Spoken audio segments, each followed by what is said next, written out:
Quanto menos notícias, melhor. Como assim, Ale? Como é possível isso? Fala aí, galera, beleza? Uma das coisas mais importantes para a gente poder atingir os nossos objetivos é eliminar os desperdiçadores de tempo e eliminar as coisas que arrastam a gente para trás. E eu vou aqui fazer um argumento bastante incomum, que vai soar estranho para muitos à primeira vista, que é de que a gente deve reduzir ao máximo, talvez até eliminar completamente as notícias. Mas como assim notícias? Puxa, sem notícias eu não vou ficar informado sobre o mundo? Pois bem, não, e não é só a minha opinião, é a opinião de diversos especialistas também que falaram nesse assunto, porque existe uma grande ilusão de que existe uma coisa que é o mundo real, né? Você tem aí o planeta com bilhões de pessoas e coisas acontecendo, e depois existe a imagem que a gente tem desse planeta. Como é que a gente vai entender as coisas? Como é que a gente vai se informar? Como a gente vai compreender a realidade real, objetiva que existe? E a nossa ilusão é que através das notícias a gente vai ter um bom entendimento representativo, realista da verdade, da realidade objetiva. Isso é mentira pelo seguinte motivo. Existem três grandes distorções que a mídia, que as notícias instantâneas, aquela manchete, que hoje foi aquilo, depois aquilo, Bolsonaro falou isso, Lula falou aquilo, terremoto em tal lugar, caiu o avião em tal lugar. Esse tipo de notícias, ela gera três distorções que às vezes a gente não se dá conta. E por que tem essas três distorções? Antes de explicar quais são elas, eu vou falar que existiu uma mudança do jeito que as notícias funcionam.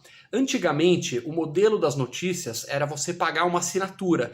Então você ia lá, pagava a Veja, pagava a Folha, sei lá, o Estadão, quem quer que seja, e você dava um dinheiro mensal, você, leitor, dava um dinheiro para a pessoa, para a mídia, para ele te informar e tentar informar um pouco mais objetivamente. Tinha suas distorções, mas diferente de hoje.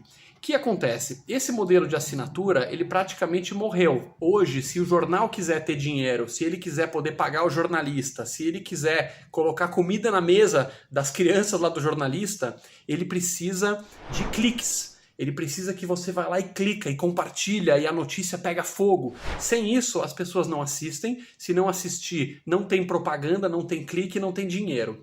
Então, a mídia hoje, ao invés de informar a coisa que ela tinha que fazer no passado, hoje, para ela crescer, infelizmente, ela precisa distorcer a realidade daqueles três jeitos que eu falei. E quais são os três jeitos que vão fazer você criar uma imagem mentirosa do mundo? Então, você não vai ficar mais informado no mundo, você não vai ficar mais com maior compreensão, podendo tomar melhores decisões sobre o mundo. Você, de modo geral, ao ler as notícias instantâneas, você vai ficar com uma pior compreensão do mundo. As três distorções são, número 1, imediatismo. Não interessa as tendências de longo prazo, as grandes mudanças, as grandes mexidas estruturais nas coisas que realmente mudam o mundo. O padrão nutricional da população mudou, essa tecnologia está evoluindo para cá, para lá, o percentual de pessoas que está emigrando é esse. O que interessa é o imediato, é o dia de hoje. A notícia tem que ser fresquinha. Então o que o Bolsonaro falou hoje interessa. Agora uma questão mais de longo prazo, que realmente é o que impacta na realidade, não interessa e acaba não aparecendo tanto nas notícias. Depois do imediatismo, você tem o sensacionalismo. Então as coisas do dia a dia são as coisas que realmente acontecem. Por exemplo, você tem aí na rua, aqui em São Paulo, pessoas trabalhando, chegando nos seus trabalhos, voltando, pegando o seu ônibus. Nada disso interessa e nada disso aparece nas notícias. Mas essas são as coisas da vida real. As cidades estão ficando cada vez mais seguras com o tempo. Por exemplo, a chance de você morrer num acidente climático, como uma inundação, um furacão, caiu mais de 90% nos últimos 100 anos. Isso é muito importante, a gente está mais seguro, está morrendo menos gente.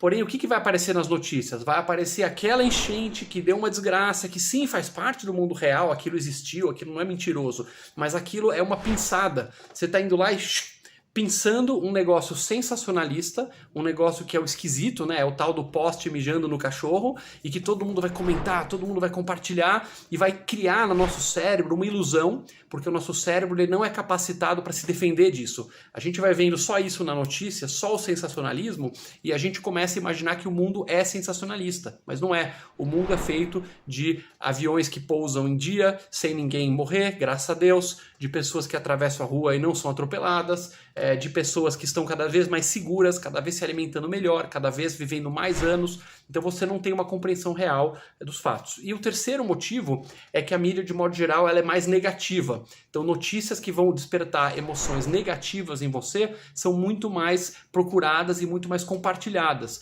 Isso os neurocientistas já comprovam, que de todas as emoções humanas, aquela que mais viraliza, que mais espalha, é a emoção negativa. Então, um político que foi lá e aprovou uma lei decente, que fez o trabalho dele de forma decente, simplesmente o feijão com arroz do dia a dia, não aparece jamais na mídia. Agora o político que falou uma besteira, que roubou, que fez alguma coisa ruim, vai aparecer nas manchetes o tempo inteiro, criando uma falsa impressão, por exemplo, de que todos os políticos não prestam, que é tudo igual, e que a política não presta, e que a gente tem que ficar fora disso sem participar.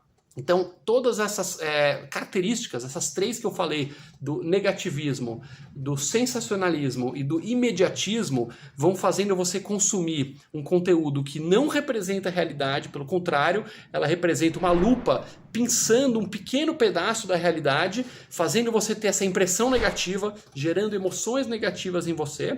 Como se fosse, por exemplo, vamos supor que eu vou fazer aqui uma reportagem sobre o tema girafa. E aí eu pego uma lupa e ponho a lupa lá no bumbum da girafa e fico lá focando o bumbum da girafa, só isso, ó, isso é girafa, olha aqui, girafa, veja essa girafa, só o bumbum da girafa. Será que você vai ter uma compreensão real do que é uma girafa? Você vai entender o que é o bicho girafa? Não, porque está sendo fatiado um pedacinho da realidade e não o todo para você compreender melhor. Então, qual que é a recomendação? Não é ficar alienado sem saber das coisas, mas sim ler artigos profundos. Não é o artigo da notícia lá da manchete de ontem. É um artigo, por exemplo, que pega um mês inteiro e faz um resumo das tendências.